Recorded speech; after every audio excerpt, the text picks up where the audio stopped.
रिवायत है कि एक बादशाह था जिसकी एक ही बेटी थी। उस बेटी का नाम आयशा था। बादशाह अपनी बेटी से बेइंतहा मोहब्बत करता था। उसकी हर ख्वाहिश पूरी, संगीत करता और उसकी हर जरूरत का ख्याल रखता।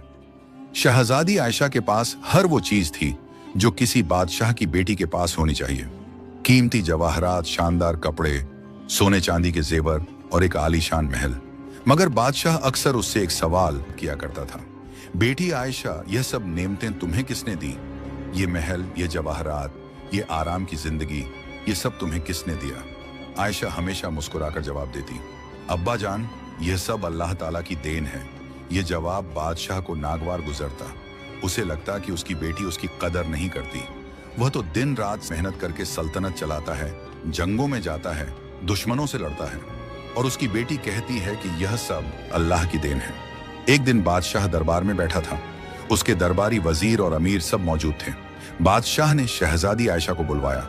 जब आयशा दरबार में आई तो बादशाह ने ऊंची आवाज में पूछा, आयशा, मैं तुमसे आखिरी बार पूछता हूं, ये महल, शाही ठाट बाड़, संगीत, ये सब कुछ तुम्हें किसने दिया है? आयशा ने अदब से झुककर कहा, हुजूर, ये सब अल्लाह ताला की रहमत है। वही सबको रोजी देता है, वही नेमतें अता करता है। बादशाह का चेहरा गुस्से, संगीत से लाल हो गया। उसने मेज पर मुट्ठी मारी और कहा, क्या तुम्हें नहीं लगता कि मैंने तुम्हें संगीत यह सब दिया है? क्या मैं तुम्हारा बाप नहीं हूं? आयशा ने नरमी से कहा, अब्बा जान, आप जरूर मेरे वालिद हैं और मैं आपकी बहुत इज्जत करती हूं, लेकिन असल में तो सब कुछ अल्लाह की मर्जी से होता है। आप भी तो उसी की बख्शीश से बादशाह हैं। यह सुनकर पूरे दरबार में सन्नाटा छा गया। वजीर और दरबारी एक दूसरे की तरफ देखने लगे। बादशाह को इतना गुस्सा आया कि उसकी आंखों में खून उतर आया। अच्छा बादशाह गरजा, तो तुम कहती हो कि सब कुछ अल्लाह की देन है और मेरी कोई कदर नहीं। आज मैं तुम्हें दिखाता हूं कि जब बाप का साया सर से उठ जाए तो क्या होता है। आयशा घबरा गई। उसने कहा, अब्बा जान, मैंने आपकी कोई बेइज्जती नहीं की, मैं तो सिर्फ चुप। बादशाह ने उसे बीच में रोका। तुम कहती हो कि अल्लाह सब कुछ देता है, चलो आज हम देखते हैं कि तुम्हारा अल्लाह तुम्हारे लिए क्या करता है। फिर बादशाह ने अपने पहरेदारों को हुक्म दिया, महल के बाहर जाओ और जो पहला फकीर या भिखारी दिखे उसे यहां लेकर आओ। आज मैं अपनी बेटी की शादी उसी से करूंगा। पूरा दरबार हक्का बक्का रह गया। वजीर आजम आगे बढ़ा और बोला, हुजूर, ये क्या फरमा रहे हैं आप? शहजादी का रिश्ता किसी फकीर से? बादशाह ने गुस्से में कहा, हमारा हुक्म है, जाओ और फौरन एक फकीर को लेकर आओ। पहरेदार बाहर की तरफ दौड़े। आयशा सख्त में आ गई। उसने बादशाह के पैरों में गिरकर कहा, अब्बा जान, मुझसे कोई गलती हो गई हो, माफ कर दीजिए, लेकिन मुझे इस तरह सजा मत दीजिए। बादशाह ने उसकी तरफ देखे बिना कहा, तुमने कहा था कि अल्लाह सब कुछ देता, अब वही तुम्हारा नसीब भी तय करेगा। जो फकीर पहले मिलेगा उसी से तुम्हारी शादी होगी। थोड़ी देर बाद पहरेदार एक आदमी को लेकर आए। वो आदमी बूढ़ा था, उसके कपड़े फटे पुराने थे, उसके शरीर पर कोड़ के संगीत दाग थे और वह लाठी के सहारे चल रहा था। उसकी दाढ़ी बेतरतीब थी और बाल उलझे हुए थे। वो देखने में बिल्कुल एक कंगाल फकीर और संगीत लग रहा था। हुजूर, ये फकीर महल के दरवाजे पर भीख मांग रहा था। पहरेदार ने कहा। बादशाह ने फकीर की तरफ देखा, संगीत, और पूछा, क्या तुम शादीशुदा हो? फकीर ने अपनी बूढ़ी आवाज में कहा, नहीं हुजूर, मैं गैर शादीशुदा हूँ। बादशाह ने फैसला सुनाया तो आज ही तुम्हारी शादी मेरी बेटी शहजादी आयशा से होगी। यह सुनकर फकीर हैरान रह गया। पूरे दरबार में फिर सन्नाटा छा गया। किसी की हिम्मत नहीं थी कि बादशाह के खिलाफ बोले। फकीर ने कहा, लेकिन हुजूर, मेरे पास तो कुछ नहीं है, ना घर है ना माल दौलत, मैं शहजादी को क्या दूंगा? बादशाह ने संगीत सख्ती से कहा, तुम्हें कुछ देने की जरूरत नहीं, बस निकाह कबूल कर लो। मेरी बेटी अपने साथ कुछ नहीं ले जाएगी, वो बस उन कपड़ों में जाएगी जो इस वक्त पहने हुए हैं। वजीर आजम ने आखिरी कोशिश करते हुए कहा, हुजूर जरा सोच लीजिए, ये फैसला हमने सोच लिया है। बादशाह ने उसे बीच में रोका, फौरन गाजी को बुलाओ, अभी निकाह होगा। काजी को बुलाया गया। शहजादी आयशा रो रही थी, उसकी सहेलियां और खादिमाएं भी रो रही थी, लेकिन बादशाह के गुस्से के सामने कोई कुछ नहीं कर सकता था। निकाह की रस्में बहुत सादा संगीत तरीके से अदा की गई। ना कोई जश्न था, ना कोई तकरीर, ना मेहंदी थी, ना संगीत। बस काजी ने निकाह पढ़ाया और दोनों ने कबूल किया। निकाह के बादशाह ने हुक्म दिया, अब इन दोनों को महल से बाहर निकाल दो। आज से शहजादी आयशा इस महल की नहीं रही। फिर आयशा ने महल में अपने कमरे से बस एक छोटा सा गठरी बनाई जिसमें एक अद कपड़े और कुछ जरूरी सामान था। उसने अपने सारे जवाहरात, सोने चांदी के जेवर, कीमती कपड़े सब कुछ वहीं छोड़ दिया।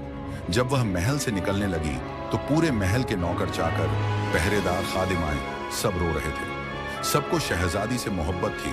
वो बहुत नेक दिल और दयावान थी। फकीर उसके साथ साथ चल रहा था, वो भी खामोश था। दोनों महल के बड़े दरवाजे से बाहर निकले। सूरज ढलने वाला था और शाम का अंधेरा फैलने लगा था। फकीर ने आयशा की तरफ देखा और कहा, शहजादी मुझे माफ कर दो। मुझे नहीं पता था कि बादशाह ऐसा करेंगे। मेरे पास तुम्हें देने के लिए कुछ नहीं है। आयशा ने पहली बार फकीर की आंखों में देखा। उन आंखों में दर्द था, शर्मिंदगी थी। आयशा ने नरम आवाज में कहा, आपको माफी मांगने की जरूरत नहीं है। यह अल्लाह की मर्जी थी। जो होना था वो हो गया। अब हमें आगे देखना है। फकीर हैरान हुआ। उसने सोचा था कि शहजादी रोएगी, चीखेगी, शिकायत करेगी, लेकिन इसके बजाय वह इतने सुकून से बात कर रही थी। आप कहाँ रहते हैं? आयशा ने पूछा। शहर के बाहर, फकीर ने कहा। एक छोटी सी झोपड़ी में चलिए चलते हैं, आयशा ने कहा और चलने लगी। दोनों शहर की तंग गलियों से होते हुए शहर के किनारे की तरफ बढ़ने लगे। रास्ते में लोग हैरानी से देख रहे थे। शहजादी के शाही कपड़े और एक बूढ़े फकीर के साथ यह नजारा अजीब था। आखिरकार वह एक बहुत छोटी टूटी फूटी झोपड़ी के सामने रुके। झोपड़ी की छत में कई जगह छेद थे, दीवारें कच्ची थीं और दरवाजा टूटा हुआ था। यह मेरा घर है, फकीर ने शर्मिंदगी से कहा। आयशा ने झोपड़ी को देखा। एक पल के लिए उसकी आंखों में आंसू आ गए। वो आलीशान महल में पली बढ़ी थी। नरम बिस्तरों, संगीत पर सोती थी, खूबसूरत कमरों में रहती थी। और अब, लेकिन फिर उसने अपने आंसू पोंछे और झोपड़ी के अंदर चली गई। अंदर सिर्फ एक पुराना बिस्तर था, एक टूटा हुआ चूल्हा और कुछ बर्तन। आयशा ने गठरी नीचे रखी और दिल ही दिल में अल्लाह का शुक्र अदा किया। अल्लाह, तूने मुझे यह आजमाइश दी है। मैं तेरे फैसले पर राजी हूं। मुझे हिम्मत दे कि मैं इस मुश्किल संगीत वक्त में सब्र कर सकूं। फकीर ने कहा, शहजादी तुम यहां रहो, मैं बाहर झोपड़ी के सामने सो जाऊंगा। नहीं, आयशा ने कहा, आप अंदर रहिए, मैं व्यवस्था कर लूंगी। हम दोनों को यहां साथ रहना होगा। फकीर हैरान था। शहजादी में शिकायत का संगीत नामो निशान नहीं था। वो उसकी इज्जत कर रही थी। रात हो गई। दोनों ने कुछ नहीं खाया क्योंकि घर में कुछ था ही नहीं। आयशा एक कोने में लेट गई और फकीर दूसरे कोने में। आयशा सो नहीं पाई। पूरी रात उसे अपना महल, अपनी अम्मी, अपनी सहेलियां याद आती रही, लेकिन साथ ही उसे अल्लाह पर पूरा यकीन था। सुबह हुई तो आयशा जल्दी उठी। उसने झोपड़ी को साफ करना शुरू किया। फकीर भी उठ गया और हैरानी से उसे देखता रहा। आपको भूख लगी होगी, आयशा ने कहा, लेकिन घर में कुछ नहीं है। फकीर ने कहा, मैं भीख मांगने जाता हूं, आज कुछ मिल जाएगा तो हम खा लेंगे। आयशा ने सोचा। फिर उसने अपनी गठरी खोली और अपनी उंगली से एक सोने की अंगूठी निकाली। यह अंगूठी उसकी अम्मी ने उसे दी थी। ये लीजिए। आयशा ने अंगूठी फकीर को दी।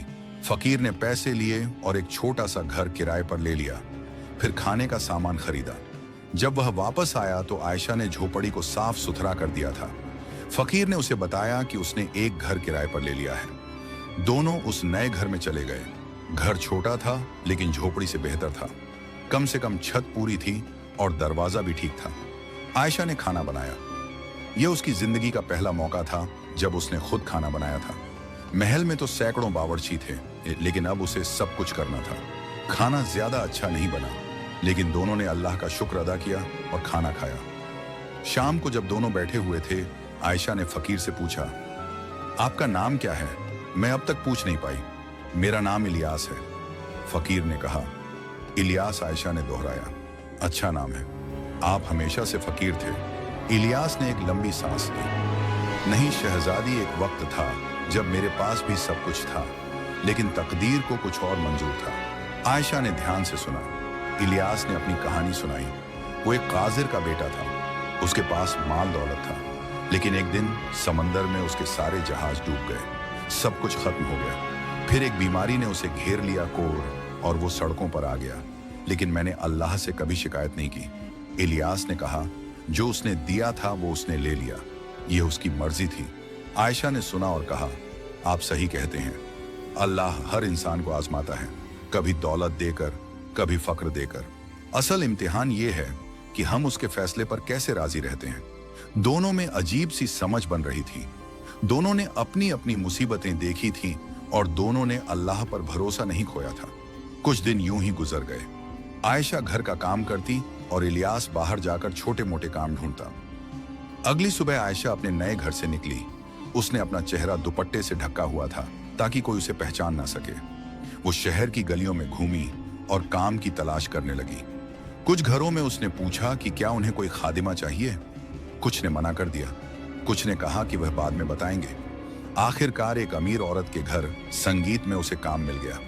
उस औरत को कोई सिलाई का काम करने वाली चाहिए थी। क्या तुम सिलाई कर सकती हो? औरत ने पूछा। आयशा ने सोचा, महल में उसने कभी कभी अपने शौक के लिए सिलाई संगीत की थी। जी हाँ, मैं कर सकती हूँ, उसने कहा। अच्छा, तो यह कपड़े सी दो। औरत ने कुछ कपड़े दिए। अगर अच्छा काम होगा तो मैं तुम्हें रोज काम दूंगी। आयशा कपड़े लेकर घर आ गई। उसने पूरी मेहनत से कपड़े सी। शाम को जब वो कपड़े देने गई तो औरत बहुत खुश हुई। वाह, बहुत अच्छा काम किया तुमने, औरत ने कहा और उसे पैसे दिए। कल से रोजाना आयशा खुशी खुशी घर लौटी। उसने इलियास को पैसे दिखाए। देखा, आयशा ने कहा, अल्लाह ने रास्ता निकाल दिया। अब हम दोनों काम करेंगे और अपना गुजारा चलाएंगे। इलियास की आंखों में आंसू आ गए। उसने कभी नहीं सोचा था कि एक शहजादी जो महलों में पली बढ़ी थी इतनी हिम्मत से काम करेगी। दिन गुजरते गए। आयशा रोज सिलाई का काम करती और इलियास छोटे मोटे काम करके पैसे कमाता। दोनों मिलकर अपना घर चलाते। कभी कभी मुश्किल होती, कभी कभी आसानी होती, लेकिन दोनों संगीत ने कभी उम्मीद नहीं छोड़ी।